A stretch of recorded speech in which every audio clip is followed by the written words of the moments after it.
brought to you by L&M, the modern cigarette that lets you get full, exciting flavor through the modern miracle of the pure white Miracle Tip. Live modern. Smoke L&M.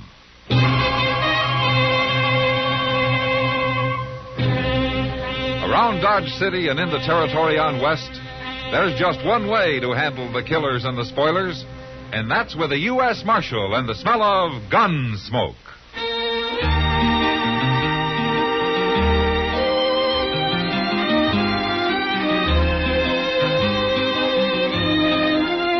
Are earning more money than ever before. And smart Americans are planning ahead, too, to preserve prosperity. Gunsmoke, starring William Conrad. The transcribed story of the violence that moved west with young America. And the story of a man who moved with it.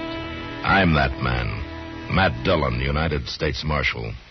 The first man they look for and the last they want to meet. It's a chancy job, and it makes a man watchful. And a little lonely.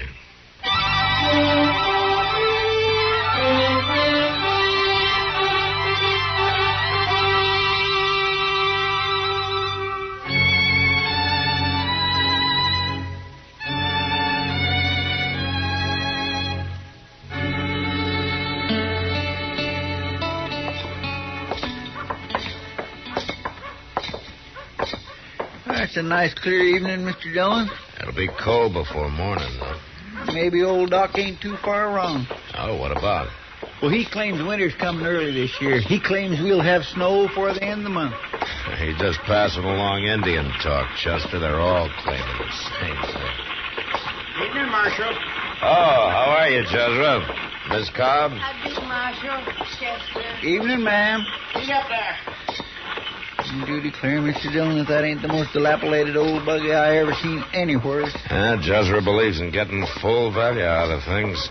Making do, as he calls it. Yeah, let's get something to eat, huh? Well, now, eating is something I get full value out of. Yeah, I know. Let's sit over there by the window, huh? That team of Jesuits could do with some eating, the way their bones was sticking out.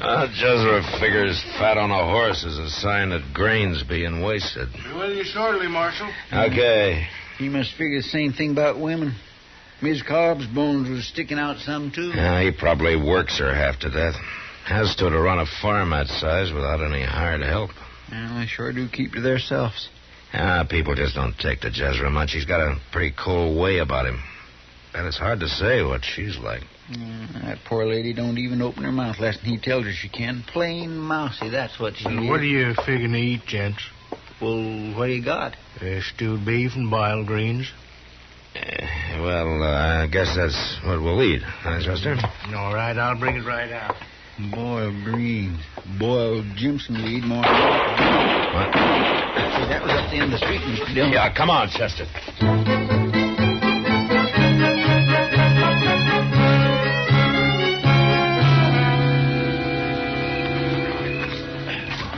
Open up here. Let me through, will you, please? Will you let me through?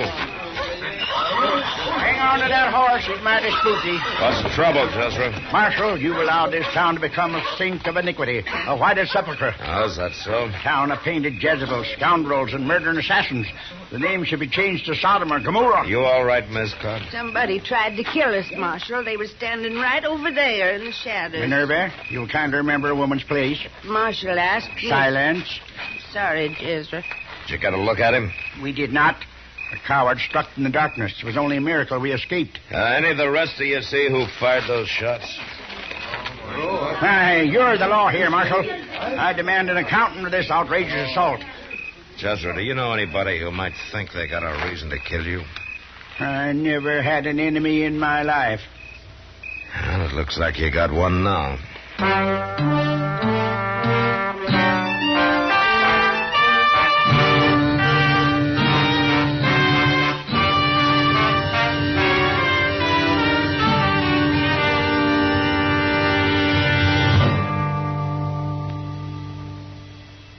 'Free yourself of old-fashioned ideas. Why don't you live modern? Live modern. free up, freshen up your taste. Smoke an L&M. Why are more people changing to L&M than to any other cigarette? Because only L&M lets you enjoy full, exciting flavor through the pure white miracle tip. L&M draws easier, tastes richer, smokes cleaner. So free up, freshen up your taste, get full, exciting flavor. Live modern. Smoke L&M. Make today your big red letter day and start to live the modern way. Live, live, live modern. Smoke an L&M. It's America's fastest growing cigarette.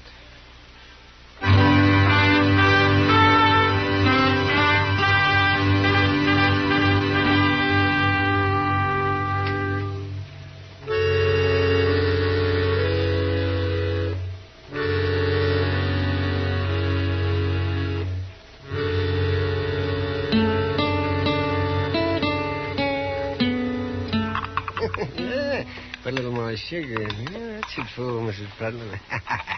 Yeah, have me that pill mold, will you, Matt? Is this what you mean, Doc? That's it. Thank you. Well, I got to make this prescription look real authentic. Oh, what do you mean? These are fooling pills. They've got nothing in them but sugar and some chalk and a little gum araby to bind them. So that's the kind of medicine folks get from you. Oh, no. It's the kind old Mrs. Prudlin gets. As long as she figures they help her, that's all that's necessary. At least they don't do her any harm. Nothing wrong with her anyhow, except in her mind. There you are. We'll let that set a while and dry, and then... Oh, so you found out yet who fired those shots at old Jezra Cobb? No, Doc. Not a hint. That's a funny thing, Matt. I don't think I know a soul in Dodge that likes old Jezra. Yeah, I know, Doc. But nobody really hates him either. They just stay clear of him as far as they can. Yeah, that's just it. He just isn't the kind of a man to rouse up strong feelings in anybody, good or bad. Well, he must have roused some in whoever tried to kill him.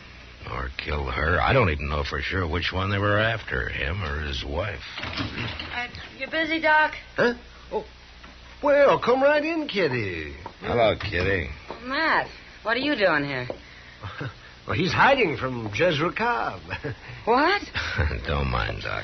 I'll step outside, Kitty. No, don't go, Matt.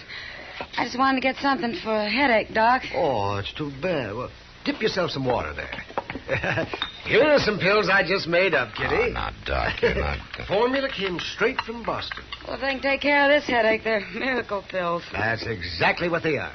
Here you are. You swallow a couple of those. Oh, thanks, Doc. I personally guarantee those to stop the world's worst headache in 1 minute flat.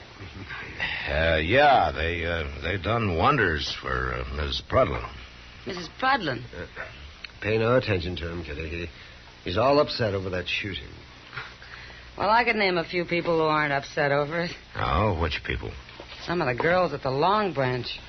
He drops in about 3 times a year. Jezra Cobb at the Long Branch? Old self-righteous Jezra. And every time it means trouble. He always drinks too much, and he bothers everybody. Bothers him how? By trying to reform him. And it's the girls who always get the worst of it. Now, who'd have thought it? He calls them painted Jezebels. Says he means to cure them of their transgressions. Of course, the only cure he seems to know is to grab a cane and beat the daylights out of any of them he can get his hands on. I didn't know Jezra was that bad. You ask some of the girls, Matt. Daisy or Billy Bell. Yeah, I will, Kitty. Doc, could I have some of those pills to take with me? Look, Kitty, Doc was just playing. They're real good, Doc. My headache's all gone. What'd you start to say, Matt? Nothing, Kitty. Nothing.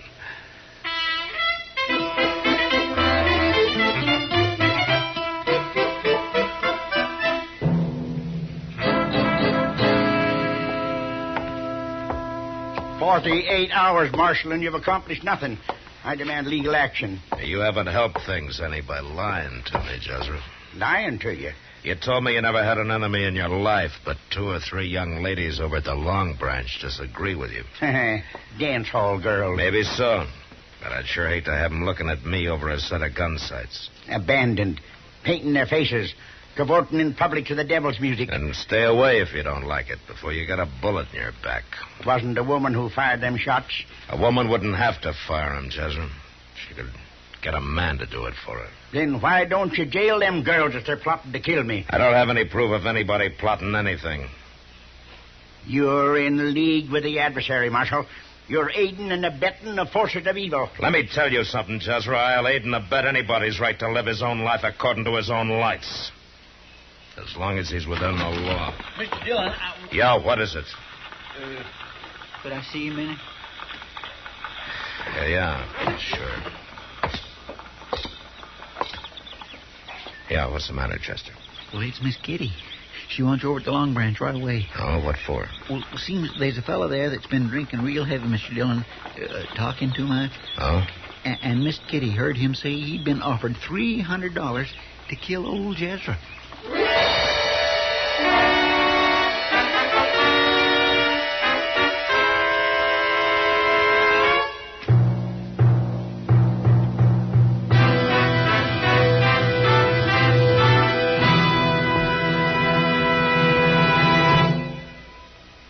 Free yourself of old-fashioned ideas.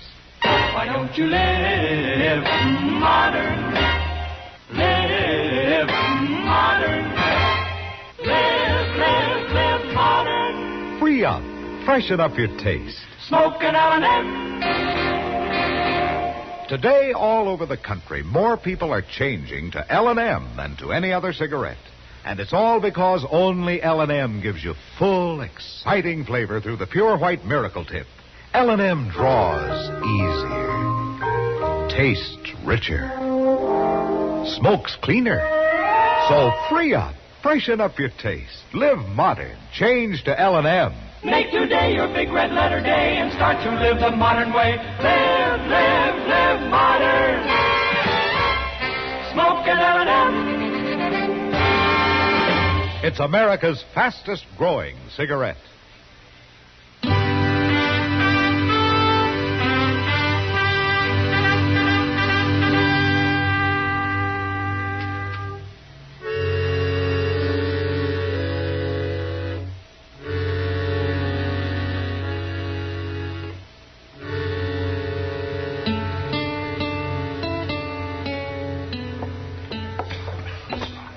This way, Matt. Right, Kitty.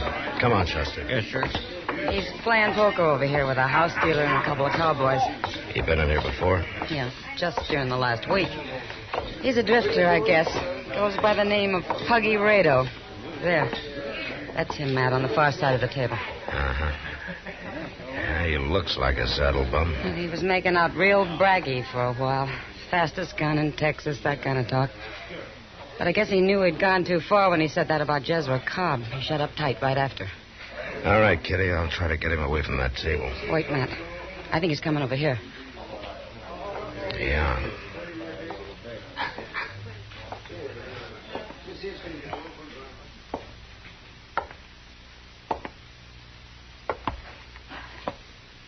Reckon you're the marshal, ain't you? That's right, yeah. I reckon she heard what I said. Sent for you. That's just what I figured she was doing. Let go of me! Hold it, Marshal. You make one move toward that gun, and I'll put a bullet right in her back. You get your hands off me. Take it easy, Kitty.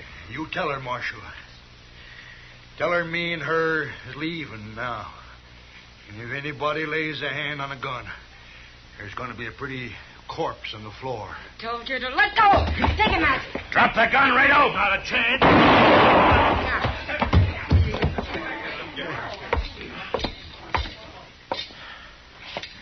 You all right, Kitty?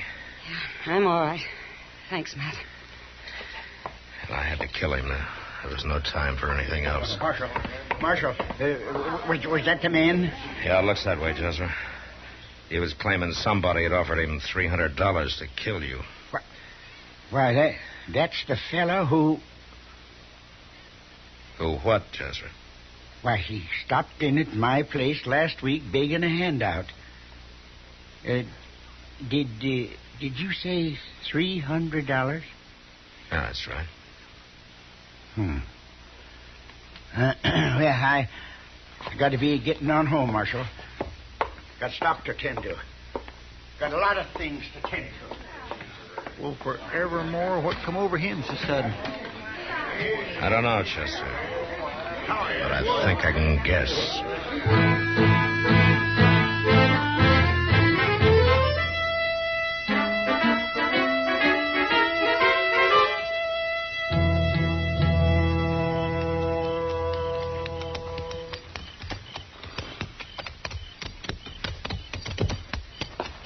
Come on, Chester. Yes, sir.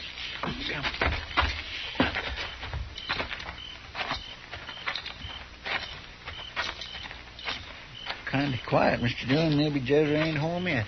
There's a light on in the house.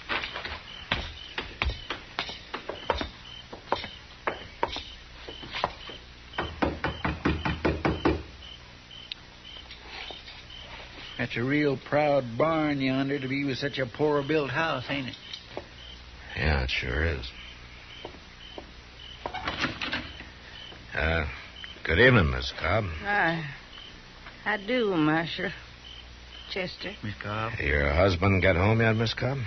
He's out there in the barn. Won't you come in and set a spell? Yes, we will, thank you. As a matter of fact, Miss Cobb, you're the one we rode out here to see. That's right kind of you, Marshal. Now, you two sit you down there at the table. Just this minute took a wild plum pie out of the oven. Well, no, thank you, Miss Cobb. Well, I don't often get to feed callers. You ain't going to deprive me of the chance. Maybe we could just taste it a little dab, Mr. Dillon. All right, Chester.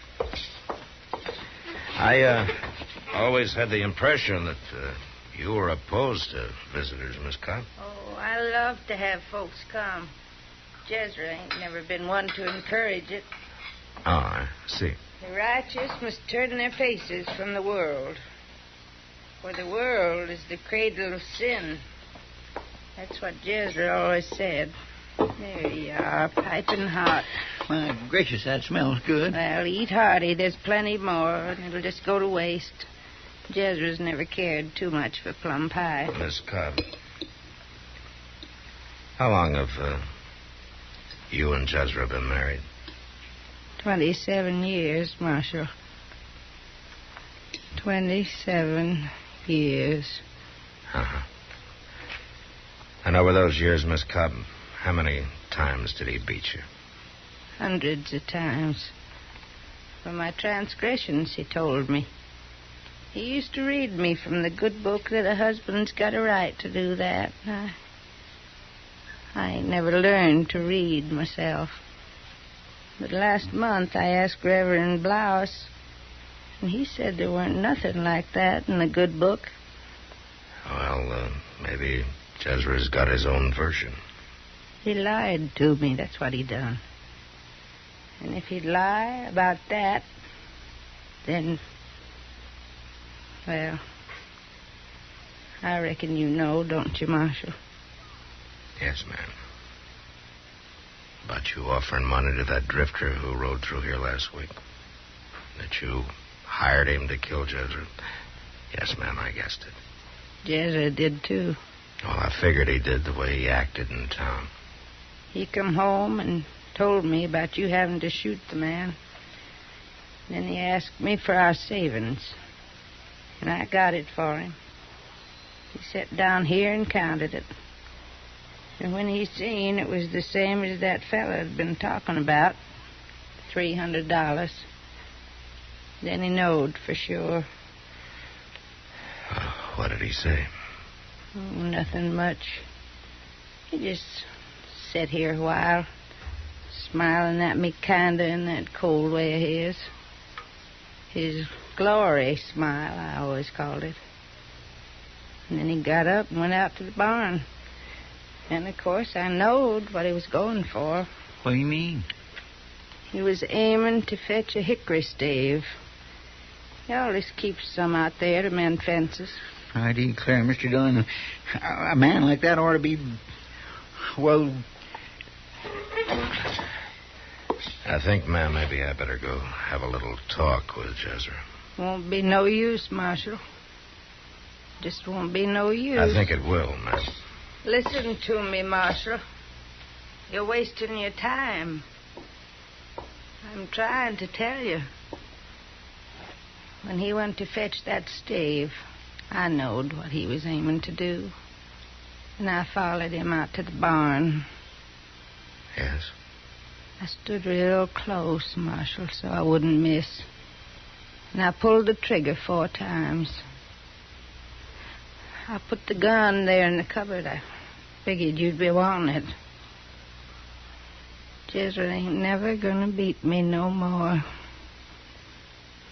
You sit right back down there and finish your pie.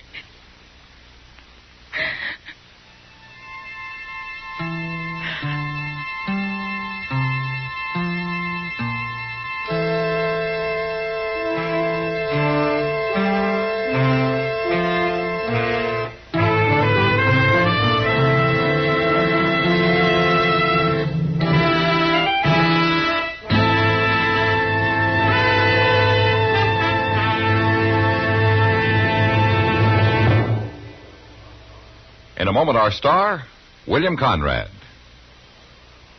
If your daily routine never varies, chances are you're heading for a great big case of monotony. Everybody needs a break once in a while, and sometimes a vacation just once or twice a year isn't enough. But a break once a week would more than fill the bill. What could you do with that leisure time? Here's the answer to that. You can vary your routine with a fascinating and vital pursuit, spotting planes for America's Ground Observer Corps. It's exciting. It's interesting. And just 2 hours a week of your spare time is all that's needed to keep up the 24-hour schedule of the GOC. Men and women from teenage up can help the Air Corps cover the blind spots in our radar system by volunteering for the Ground Observer Corps, a civilian component of the Air Defense Command. You'll be trained and supervised by officers and airmen of the Air Defense Command to spot planes in your area. Find out from your local civilian defense office how you can be a civilian ground observer. This has been a public service message by CBS Radio. And now, William Conrad. You know, when a bad man riding a good horse came into Dodge looking for